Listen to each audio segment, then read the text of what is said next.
You know God created you. You are unique. You are special.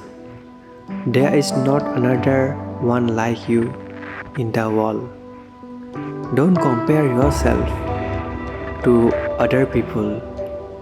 Don't try to find your value for the other people.